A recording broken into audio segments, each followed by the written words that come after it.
Assalamualaikum warahmatullahi wabarakatuh. Alhamdulillahirabbil alamin wa bihi nasta'inu ala umuri dunya waddin wassalatu wassalamu ala asrofil anbiya'i wal mursalin wa ala alihi wa sahbihi ajma'in. Amma ba'du. Rabbi shrah sadri wa yassir li amri wahlul 'uqdatam min lisani yafqahu qawli. Sahabat Ummahatul Jannati rahimakumullah. Inspirasi penggerak muslimah. Alhamdulillah hari ini bersama saya Ani Nur Sakinah Sukarma, host hari ini Selasa tanggal 25 Agustus 2020 bertepatan dengan tanggal 6 Muharram tahun 1442 Hijriah. Perlu kami himbau kembali bahwa Ummahatul Jannati didirikan atau dibuat untuk sebagai wadah menjalin ukhuwah Islamiyah, menjalin persaudaraan, menjalin persahabatan, sarana menambah ilmu agama sesuai dengan Al-Quran dan Al-Hadis, serta menjadi inspirasi bagi sesama muslimah sebagai pengingat, sebagai penyemangat, dan dapat diaplikasikan dalam kehidupan sehari-hari dengan memaksimalkan potensi dalam diri sesuai dengan syariat Islam. Adapun program Ummahatul Jannati adalah sebagai berikut: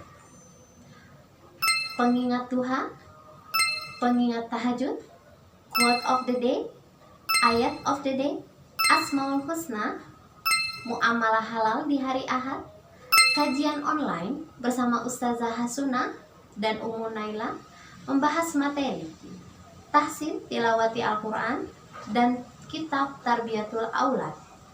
Kemudian kajian offline. Kajian online hari ini bersama Ustazah Hasuna sebagai founder Majelis Taklim Khairun Nisa Jakarta Barat. Kepada Ustazah Hasuna kami persilakan. Assalamualaikum warahmatullahi wabarakatuh. Innal hamdalillah wassalatu wassalamu ala Rasulillah la haula wala quwata illa billah, amma ba'du.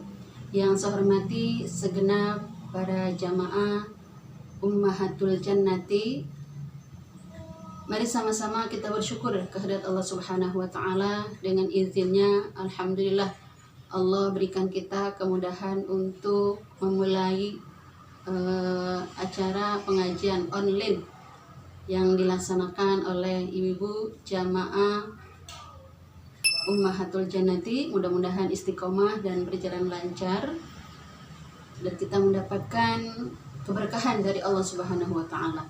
Shalawat serta salam mudah-mudahan terlimpahkan kepada seorang hamba pilihan, yaitu baginda Nabi besar kita Muhammad sallallahu alaihi wasallam. Kita akan mulai bacaan Al-Quran kita dari suratul Fatihah. Ibu-ibu silahkan disimak bacaannya. A'udzu billahi minasyaitonir rajim. Bismillahirrahmanirrahim. Alhamdulillahi rabbil alamin. Ar-Rahmanir-Rahim. Maliki yaumiddin. Iyyaka na'budu wa iyyaka nasta'in. Ihdinas shiratal mustaqim. Shiratal ladzina an'amta 'alaihim ghairil maghdubi 'alaihim waladdallin.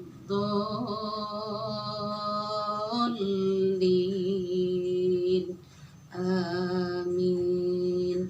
Shadaqallahul azim.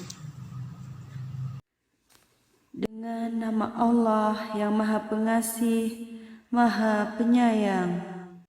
Segala puji bagi Allah, Tuhan seluruh alam, yang Maha Pengasih, Maha Penyayang, pemilik hari pembalasan. Hanya kepada Engkaulah kami menyembah, dan hanya kepada Engkaulah kami mohon pertolongan. Tunjukilah kami jalan yang lurus, yaitu jalan orang-orang yang telah Engkau beri nikmat kepadanya, bukan jalan mereka yang dimurkai, dan bukan pula jalan mereka yang sesat. Kita baca hukum tajwidnya di satu ayat terakhir. Syiratal ladzina, syiratal, ro di situ ada alif, berarti hukum bacaannya adalah mad tabi'i. Syiratal, alif lam syamsiyah, alladzina mad tabi'i, an'amta, mim sukun ketemu ta, izhar syafawi. An'amta, nun mati ketemu ain, izhar. Terus mim sukun ketemu ta, di situ izhar syafawi. Alaihim ghairil, mim sukun ketemu ghin, di situ izhar syafawi. Ghairil, alif lam qamariyah. Maghdubi, wawu sukun, sebelumnya baris doma, di situ mad tabi'i. Alaihim waladdallin, alaihim wa, mim sukun ketemu wawu, izhar syafawi. Wala, di situ mad tabi'i. Waladdallin, di situ hukumnya mad lazim mutsaqal kalimi. Shadaqallahul azim. Allahumma arhamna bil Qur'an.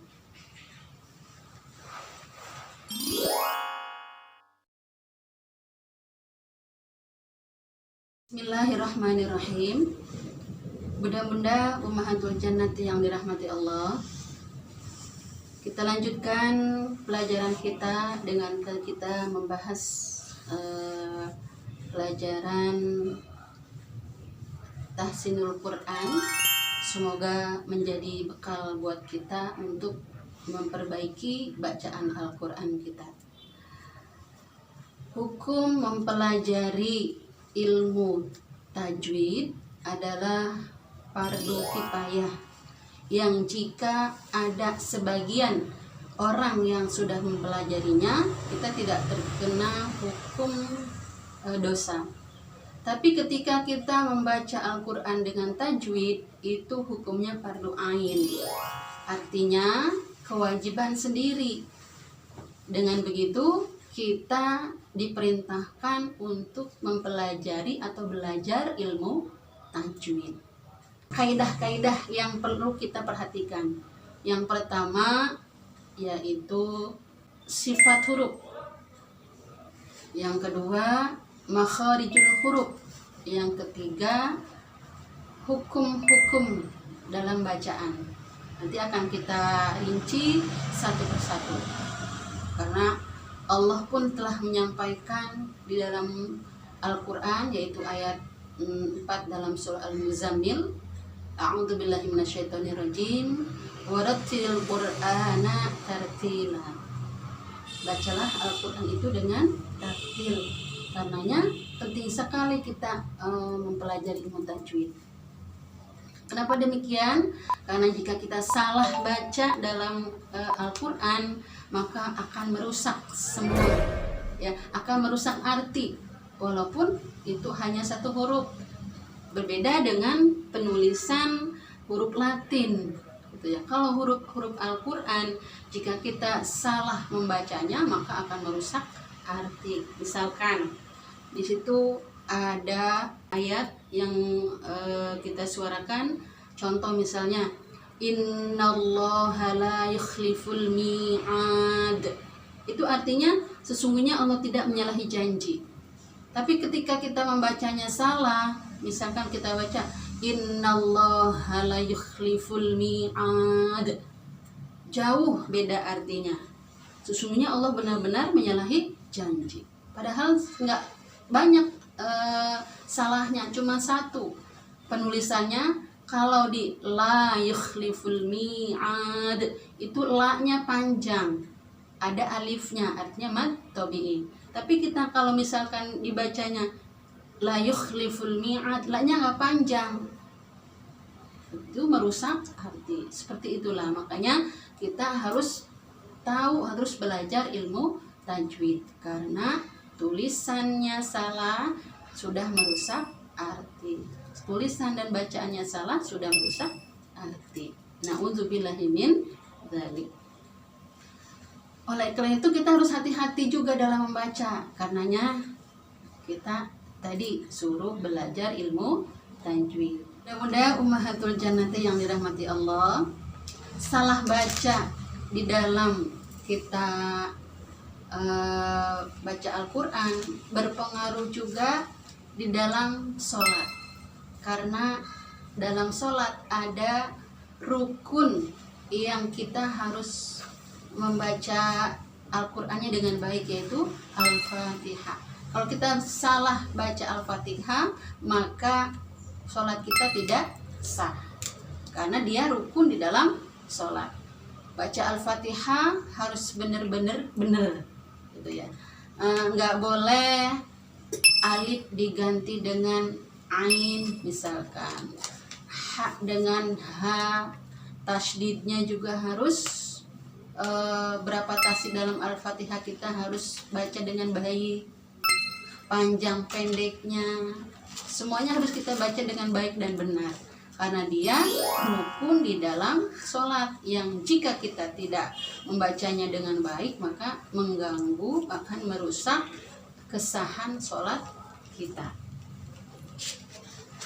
Kemudian kalau kita juga salah membaca, kemudian kita ajarkan lagi kepada orang, itu menjadi dosa jariyah yang berkepanjangan. Ya, salah baca kita biarkan, gitu, nggak didandanin, nggak diperbaiki, terus sampai katakan sampai tua bacanya salah, gitu ya. Itu masih menjadi dosa jariyah. Artinya karena kita sudah mengajarkan yang salah dalam membaca Al-Quran. Karenanya penting sekali kembali kita tadi kepada belajar ilmu tajwid, ilmu yang memperbaiki bacaan Al-Quran kita.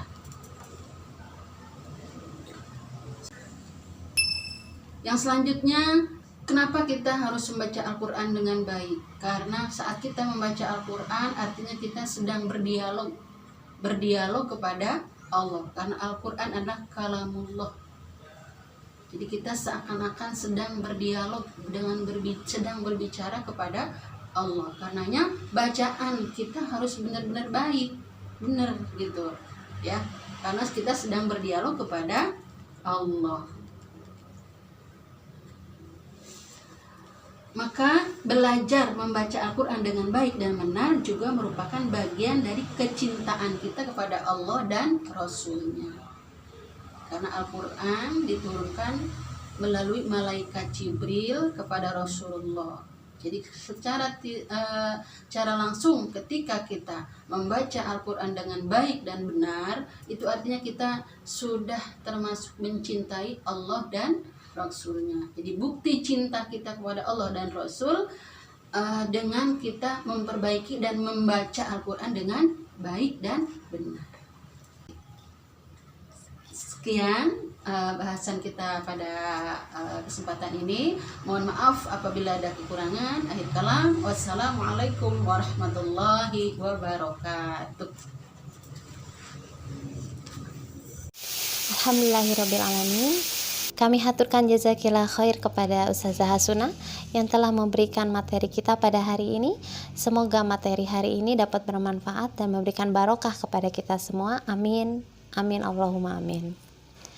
Saya himbau kepada sahabat Ummahatul Jannati bahwa kita akan ada kuis, di mana kuis tersebut akan mendapatkan 2 hadiah kepada sahabat Ummahatul Jannati yang menjawab pertanyaan tercepat dan terbenar. Kemudian akan disajikan di media sosmed kita, di Facebook, Instagram, dan YouTube channel Ummahatul Jannati. Baik, dari saya Anin Sakinah Sukarma menghantarkan permintaan maaf kepada sahabat Ummahatul Jannati karena kesalahan berasal dari saya dan kebenaran dari Allah Subhanahu wa taala. Semangat bertawabul ilmu dan istiqomah bersama Ummahatul Jannati. Sekian, wassalamualaikum warahmatullahi wabarakatuh.